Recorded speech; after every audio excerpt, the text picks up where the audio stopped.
California in Focus. Hello and welcome to California in Focus. I'm Assemblyman Curt Hagman, and today we're going to talk about public safety, in particular California Public Safety Realignment, the bill that was passed last year and signed into law by the governor that sends thousands of dangerous criminals from state prison down to local communities. Today my guests are Nina Salerno from the California Crime Victims United and Dan Felizardo from the Deputy District Attorney for Los Angeles County. Thank you both for joining me today, Nina and Dan. We're going to be starting off with a video that we took in the local county jail to let us know a little bit what the impacts that AB 109, or the realignment bill, is going to have in our community. So let's watch this video real quick. Well, I'm here with Sacramento County Sheriff Scott Jones.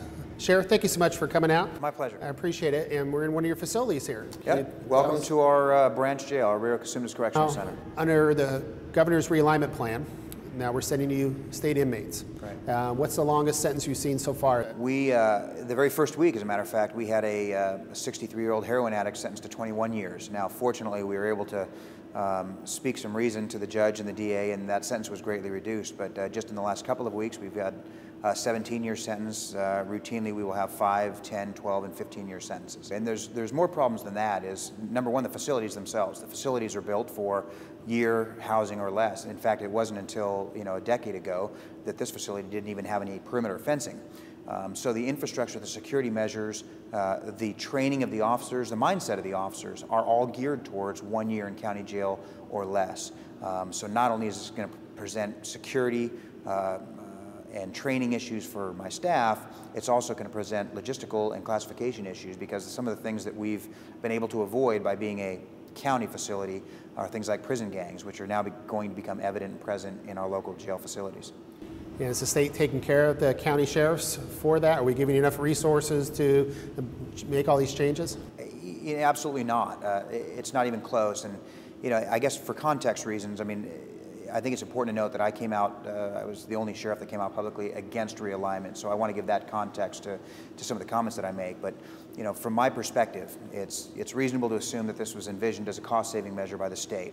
So the state, it's reasonable to assume, that figured out what it cost them to house and supervise under parole these inmates, cut that amount by a certain percentage, whether that's 10, 20, 50, I'm not sure how they computed it, but cut it by some percentage, doled it out to 58 counties and said, here, now you house and supervise them. And oh yeah, all the language of AB 109 is going to suggest that all this money should be going towards rehabilitative programs. It simply was never sufficiently funded.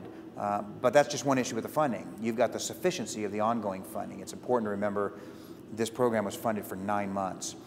So the ongoing funding, while it was guaranteed by the governor and promised to us in response to some of our support, garner some of our support for the initiative, it's important to remember that now that funding is married up to the governor's tax initiative. So the only way that people are going to be able to constitutionally protect the realignment funding for us is to vote on increased taxes, which I believe, and the vote I believe will show that people are unwilling to do.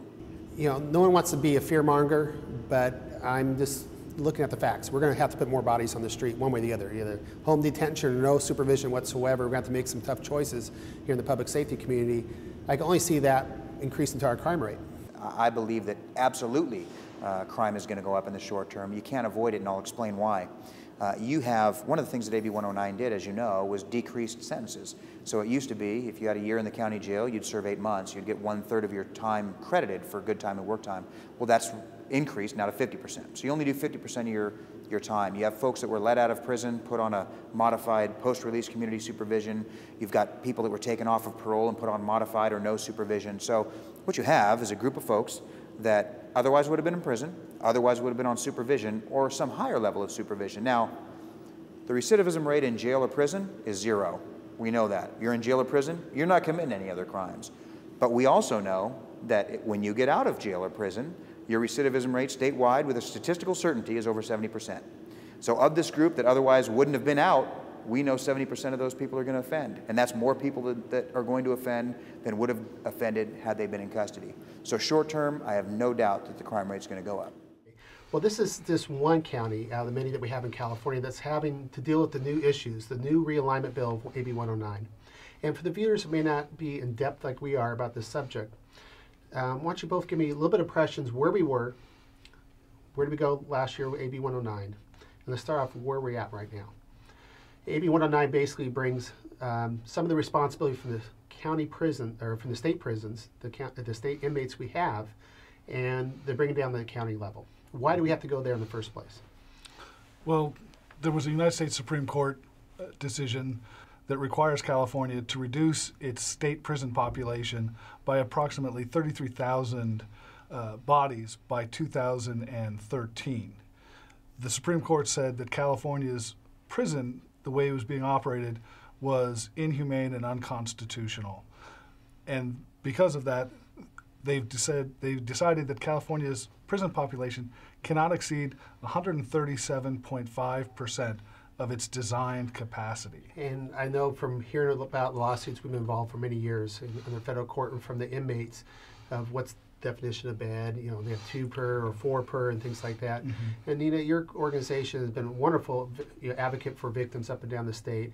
And, you know, back a little bit, you know, I was disappointed with the Supreme Court's decision. I know California is nowhere near the worst of the worst of all the states. I've seen the statistics of mortality rates and injuries and all the rest of it, but it is what it is. We were delivered this judgment from the federal district court to say, hey, you got to get rid of some inmates. And for our numbers here, roughly I've heard numbers from 30 to 50,000. And is that correct on those numbers? I think the number lies around 33, but I think what's important, and this is something that we at Crime Victims United started promoting even well before the decision, but when you look at that decision, it didn't say release, it said reduce. And through 2 administrations, starting back with the Schwarzenegger administration, we knew a prison crisis was coming. It was a bubble that was going to burst. Supposedly, under that administration, we had money set aside to build. However, nobody knows where that construction money has now gone. And so from our position, from a public standpoint, when you ask where we are with 109, I think 109 has thrown us back to the days where we had bloodshed on the street, to the days prior to 3 strikes, to the days prior to tougher sentencing laws, because we are putting the worst of the worst back out on the street now. 109 did not need to come in. We had to 2013 to fix this problem. We also had the ability, the Supreme Court left in their decision, and this administration chose not to do it, to go back to the Supreme Court and say, we need longer than 2013. We need some time to fix this problem. And they chose not to go back. So 109 was not needed. 109 is going to throw us back into a bloodshed stage that we were at 20 years ago when we brought in these laws to take these people off the street. And I think what the court was looking for is some progress toward the problems that we're having. I remember on our budgets, we had a medical receiver in to take care of the medical stuff for the inmates, and all those numbers have come within alignment with what they wanted. So now it's the total number of bodies that we had. And, you know, I personally voted no against it. We worked together on Public Safety Committee quite a bit and see those numbers, I think, more than most. But let's go, what does that mean to the people living in California? What does that mean? We're going to be shifting how many people from state down to county responsibility at this point? It means to the people of California, you're going to have a very, very unsafe streets because there's a facade with 109. The administration's trying to say it's only the non-violent. There's nobody sitting in state prison that is, quote, nonviolent. Under our California Penal Code, nonviolent means a person that committed domestic violence, child abuse, elder abuse, assaulted a peace officer. These are very violent people that are coming back into our county jails. And what they're not understanding is our county jails also are at a consent decree on maximum capacity. So therefore, those inmates that are violent, that are only sentenced to county, are not going to be housed anymore because our jails are going to be full of state prison inmates. So we're going to have some very violent, unsupervised, because we have non-revocable parole now thanks to 109, unsupervised people out on the streets. We just had a case in Reading, Tom McDonald, and he is the product of 109. That man should have been in prison. He was on non-revocable parole and just last week murdered 2 innocent people, beating to death an 84-year-old man, then walking down the street and killing a father and an uncle. These are the products of the people, and he's a nonviolent. In his background only is drug convictions, and yet he was a product of 109. That's what it means for California. I'm afraid we're going to see more and more of those type examples as we go. But what kind of, we're talking about 30,000 a year, is it 30,000 total over a period of time? How many numbers do we know how much that is? And Dan, you represent one of the largest counties and most populated counties in California. And your job is to prosecute these guys. So related to numbers both statewide and for LA County, what does that look for you guys? Well, what the state is looking is to reduce its average daily population by 33,000 bodies or beds, where that could be upwards because of the way sentencing and turnover. It could be upwards of 50,000 actual bodies are no longer going to be housed by the Department of Corrections and instead will be sent back to the counties and be the responsibility of either the county sheriff or the county probation department. In LA County, we're already starting to see some of the effects of realignment. Right now, we had before AB 109 went into effect, our average jail population consists of about 14,000 bodies a day. Of that, we had approximately 2,000 misdemeanors who were serving a county sentence, and then we had the other 12,000 were pre-trial. People waiting to go to court. Waiting to go to trial. But those were people who all had bail in excess of $250,000. So the lower level offenders, as they're called, we were already releasing them on various forms of electronic monitoring. So let me, before we go much further, I want to understand the mechanics, especially for those in the audience that may not know what's the difference between county jail and the state prison, for example. So county jail is where, and correct me where I'm wrong on these things, but when someone gets arrested and they go to county jail waiting to go to trial, to find out if they're innocent or guilty and whether or not they're sentenced or not, either you wait in there if you have the most serious charge, or the options are for the law enforcement to, on the very basic level, to cite release somebody off the top, and they can say you have a promise to appear such and such a day, or they may set a bail. The judge may set a bail. There's bail schedules, and either has to post a bond, or you go into and you wait in county until your case is done. My first two questions is we talked about $250,000 bail amount. That seems quite high. And how many people let's take just a rough estimate, if you have a piece of a pie, how many people who are freshly arrested fall in the 250 or above category? So how much percentage of the arrestees are you keeping with that basic level before realignment? Well, the 250,000 or more inmates who have that high a bail are what are more traditionally referred to as the serious and violent inmates. Inmates who have committed crimes such as rape, kidnapping, assault, attempted murder, very violent crimes, weapons crimes, or individuals who are hardcore gang members who have committed crimes to benefit their gang, large drug dealing, and what kind of percentage is that of the total arrestee population in LA County? Is it 50%? Is it 75, 25? I mean, it's probably about 20%, I would imagine. So about 80% of the people, roughly, or three quarters, are being released before they go to court to begin with. Correct. Under current times before realignment. Correct. And LA County, also let's preface this, probably has one of the largest county jails in the state. So not largest in the free world. Largest in the free world county jail. So it goes down from there as far as size. So you have a lot of beds to start off with, but you're already having to release 8 out of 10 people that they arrest in the street for day-to-day crimes. So now you have this influx of population. How many do you expect to come from the state? What kind of numbers you project coming down? Well, we were told that we would have approximately 8,000 bodies at this point.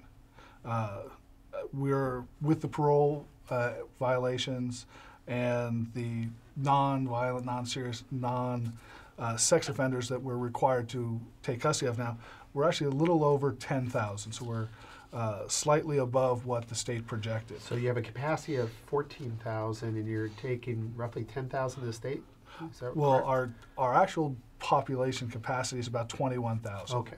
But we have shut down about 7,000 beds for county budget reasons.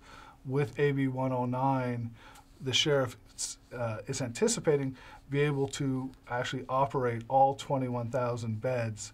Unfortunately, he also anticipates that he'll be at full capacity, so all 21,000 beds will be occupied by September of this year. And the other net effect on that too is you have to understand there are still felons that are sentenced to county jail. Anybody in this state prior to 109 that received a year or less, and they could be a very violent felon, but for whatever reason didn't warrant going to state prison at the time, would have been sentenced to LA County facility. That's 109 is going to affect that. Now, those that are sentenced to county jail aren't going to be doing any time. They're going to go get booked and get released. The other net effect of that is that also because of 109, a person can actually spend a life sentence now in a county jail. So you're taking up bed space that was meant to punish people at a different level, and now taking it for a long-term level. I think it's an excellent point. So by definition, pre-109, anyone sentenced to a year or less would spend their time in county jail. Anyone sentenced to a year or more would go to state prison. Correct. So the average population that you have in county jail has to be turned over quite a bit because people are doing from a day to 360 days, but they're in and out. So for every one state inmate that you have to absorb in your county system that may have a multiple year sentence, is taken at that bed for multiple years, you're probably displacing maybe 15 or 20 other inmates that you may actually hold based on how long those previous sentences may be. Yes, the longer sentence a state inmate has in our county jail definitely reduces our ability to house county sentenced inmates and people placed on felony probation who are given a jail term as a condition of their probation. It will also impact our ability to hold parole violators and the post-release community supervision violators as they become a bigger portion of the jail population. The other really difficult situation 109 has placed some of the sheriffs in is county jails were never designed, as you say, to house people for long periods of time. Unfortunately, under AB 109, it's not uncommon now to find somebody sentenced anywhere from 10, 15, 20, or 20 plus years to the county jail. Our county jails were simply just never designed to house somebody for that length of time. And in fairness also to the county sheriff, their staff's not trained for that. There's a difference between state corrections and correctional officers and deputy sheriffs and correctional officers in a jail system. The training systems are different. Both are great, but they're different breeds of law enforcement. And they don't have the design for the capacity, they don't have the design for the training, nor are they used to a state prison inmate who generally is much more violent than the county inmates. So it's a whole systemic problem at this point as well. Okay, so we have LA County, we kind of knows the basic mechanics of how a county jail works, the state prison. I know that some of our discussions about state prison in the past has been long-term medical care, everything from dental to eyeglasses to all these different kind of services that inmates are ordered to give by the courts. In LA County Jail, do we have all those services, or how are we going to deal with I remember one of the bills we did last year, I believe. Some of these people have life sentences, get old. They're in wheelchairs or they're not mobile. Those are, I think, some of the differences that you have with the county jail systems, or how they're maintained or not, to handle those type of long-term care type of issues. And we still don't want to let these folks out, right? So I think some of those basic design issues. But I'm more concerned also with those 15 to 20 other people each state inmate's going to kick out in the street. I was always in the belief that sentencing, especially like 3 strikes and some of the things we have from there, work because not so much we're putting people away longer, but it's a deterrent to keep people from doing the crime in the first place. Yes. Do we have evidence in that regards that deterrence works? If someone believes they're going to go to jail for a long time, it stops them from doing some of these things? Well, you look at 3 strikes, for example. If you look at California's crime rate before the enactment of 3 strikes, California's crime rate was steadily increasing. When we enacted 3 strikes and other very tough on crime laws, like our 1020 life law for use of a handgun, you see California's crime rate drop dramatically. In LA County, we had inmates who were going to be potential 3rd strikers who came to the DA, came to law enforcement, and told us, we're moving, we're leaving California because we don't want to be subject to that 25. We still want to do our bad things, but we'll move out of California so we can do someplace else. But I think it is a twofold effect. I think there is deterrent factor, but I also think you were taking the worst off the street, the gang leaders who could influence younger gang members. They were then being sent away and sent away for life. So there was that element as well. You had a punishment and stopping effect. You also had a deterrent effect. And that now has been negated by AB 109. Well, I'm just thinking if you have even low-level felonies, as they would call them. I don't think there's any such thing as a low-level felony myself, but let's say you call the robbery. You're breaking and entering someone's house, you steal some stuff. You know, no victim was beaten or hurt at that time. That would be considered a non-violent felony, wouldn't it? Actually, that would be considered a serious and violent felony. Okay. If you're going to, we call residential burglary, that would still subject you to a state prison sentence. However, crimes such as auto theft, manufacturing narcotics with children present, things such as certain weapons violations, certain types of gang recruitment violations, those are all considered non-serious, non-violent offenses. As well as domestic violence, Domestic child abuse, physical child abuse, physical elder abuse, some pretty heavy crimes, So you have human these type of trafficking. people that may get arrested and arraigned in LA County. What do you think is going to happen to them while they're awaiting trial? While they're awaiting trial, they will sit today. Those individuals will sit in our county jail. If they have $250,000 unless they have made their bail. Unless they make bail, they'll sit in our county jail awaiting trial. And assuming they're convicted, they will, instead of being sent to state prison, will now remain in our county jail. Their sentence, the amount of good time, work time credit that they receive has increased. So county jail inmates now will serve a shorter sentence than what a typical county inmate served prior to AB 109. So they'll be released sooner back into our communities. The other real concern of at least our office is all of these, individuals who we say are non-serious, non-violent offenders. They have some of the highest recidivism rates, the propensity to go out and commit another crime of any of the felons that we have in California. And unlike all other felons who, when they're released from county jail or placed on probation, law enforcement has the ability to monitor them while they're on either probation or parole. These non-serious, non-violent felons that are now being housed in the county jail pursuant to AB 109, when they leave county jail, they are free and clear. Law enforcement has no ability to monitor them at all. And like I say, we worry because your Most of the drug people are high propensity, keep going out The and doing the same things. AB drug 109, offenders. has brought in the non-revocable parole. And like you said, they're going to be coming out. Not only are they not going to be not being watched, not having any accountability, if they do commit a crime, instead of having the ability to revoke parole without having to tax the entire system and go through it again, you can't do that anymore. A new crime has to be charged, so the already strapped DA's offices are faced with re-prosecuting, re-bringing somebody through the system because we have no parole anymore. And 109 has caused that disaster. So really we take away the accountability and we take away the enforceability. And the other thing, just when you're talking about the county jails, Kurt, LA County is obviously our largest county, got the biggest jail in the free world. We have so many small counties that are already being impacted. I come from Placer County, and our jail is under a consent decree as well.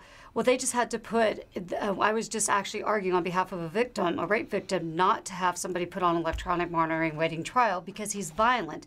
However, the judge went over me and put him on electronic monitoring because we have no room in our jail, because they're starting to get that net effect of having to house state prison inmates. Okay, let me go back a little bit to what you said, because again, the viewers may know what that means. The federal decree on county jails.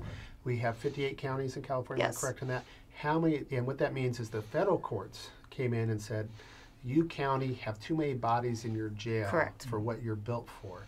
And these prisoners have more rights than the victims out there, and we need you to release them. Yes. Right. One way or the other. Not on bail, not necessarily anything else, but we needed you to get them out of there and keep within a certain level. Right. Do you know how many counties? All but 9. I didn't mean to cut you off. No, all but perfect. 9 are under a consent decree in California. 49 counties out of the 58 are already full. This would be prior to 109 realignment of 40 or 35,000 inmates plus. Yes. So we could see potentially, if we're bringing in thousands of people down to the county jails, we could see potentially thousands of inmates in each county either not doing their full sentence or not being held while they're in trial, or any combination above. So a lot of critics say this is a form of early release. It is. Because it has that direct result, and where the counties are really stuck in the middle. You got one federal court saying one thing, you got the state mandate another, and all of a sudden we only have X amount of beds there. Right. And so we see thousands and thousands more inmates that are going to be let out or not doing their time and that kind of thing. Have we seen any numbers in LA County? I mean, you watch your LA County, and this is the beginning of the program. Right. So we can see over a period of time of this compounding, because again, you used to have the 3 to 6 weeks or 12 weeks or 24 weeks of sentencing in the county jail, and now you're seeing the potentially years and years of one inmate. So that's got to displace all these other bodies. And that's got to be costful to us too, right? It is. You look at LA County. You take AB 109 on top of all the cuts that counties have been forced to implement because of the economy being what it is. And when I started with the office, if you were convicted of a misdemeanor, you would serve approximately 10% of your scheduled time. So if you were sentenced to 30 days, you would do 3 days. As the economy had gotten better and as we had built a couple new jails and new wards, we got that time up to 70–80% of the time. However, now because of closing of county jail wings and entire jails, plus the AB 109 influx into the county jails, we're back down to 20% time being served. And how much are your felonies right now? Felonies, as far as the time served versus sentence, the felons are still serving virtually all of their time because we're still new into the. But you'll see as time goes on, they're going to cut back their time too. Yeah, the county will be faced with the option, or the sheriff will be faced with the option of having the convicted felon who should be in state prison serving their full time, or having a very violent defendant who is awaiting trial releasing one of them. It is not a good option for public safety on either account. Any bright news here? Anything we can look forward to, or do we have to see this thing through? Do you see legislation that we could do on a state level? What can we do besides throwing out 109, which I advocated for? But what can we do now? Can we build more prisons? But that takes more time. What can we look forward to besides a lot more crime in California? Well, one of the things that our office has advocated for and would help alleviate a lot of the medical costs and problems that have faced counties is adding to the people who can go to state prison. There's a relatively small number of crimes that account for all of the 15 and 20 plus year sentences. So it's a categorization of who gets sentenced and the divide up. That and a couple other things that I think can be done. One of the things under 109, like we're talking about, a lot of these people that should be in state prison are now serving 10, 15 life. One of the things that when we had discussions with the administration that obviously was not heard very loudly was, you know what, cap it at 16 months. If they were supposed to go 16 months, then sure, you can house them in the county jail. But anybody over the 16-month level... So have some limits. Have some limits of the time. The other two things, which I'm surprised the prior administration and this administration have not done, are two things. To get money to maybe hopefully open up more beds would be, we no longer need a medical receiver. We have met the mandate, so it's kind of a mystery. That still doesn't add capacity. That saves us some money. Right. Add capacity. But we could get rid of the receiver. The other thing is Valdivia, which was a case stipulated to by the prior governor saying that whenever there was a parole violator that they were appointed an attorney. Our United States Supreme Court said that's not necessary. They aren't entitled to it. It would also save the state somewhere in the neighborhood of $10 million a year. Granted, that's not a lot, when we're facing such a huge deficit, but it is something that can go back to opening up beds or into public safety. I've heard that other states are doing some other creative things like house arrests with active GPS. I've heard about product post-conviction bonds where you have a third-party guarantee that the person doesn't leave the house. I think this is all going to be something we're going to discuss in the legislature today. Where can we track things for both your organizations. Nina from Crime Victims United, do you have a website that you keep track of some of these numbers and stuff, or can people come out and call you to help or express their concern? They can certainly call us. We get a lot concerning 109. They can certainly call us at the office. It's 530-885-9544. It's also on our website. We're very active. Don Sanders is our lobbyist here in the Capitol, so we're open to working with anyone so that we can curtail what we foresee happening to the devastation of public safety.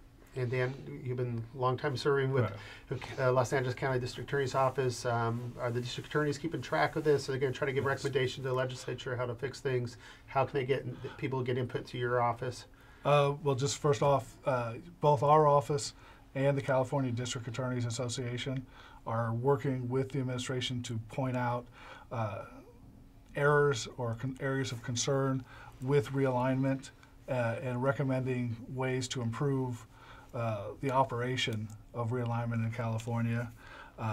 If they would like to get any information about our office and what our office is doing, they can call me at 916-442-0668, and I'd be happy to answer any questions anybody has.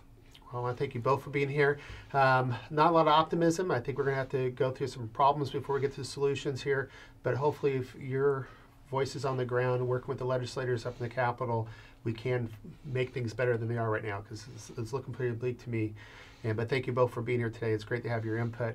And to the audience, thank you so much for watching this show. This was California in Focus. We'll be carrying a number of other subjects in the future, and we appreciate your viewage as well. Thank you. Thank you.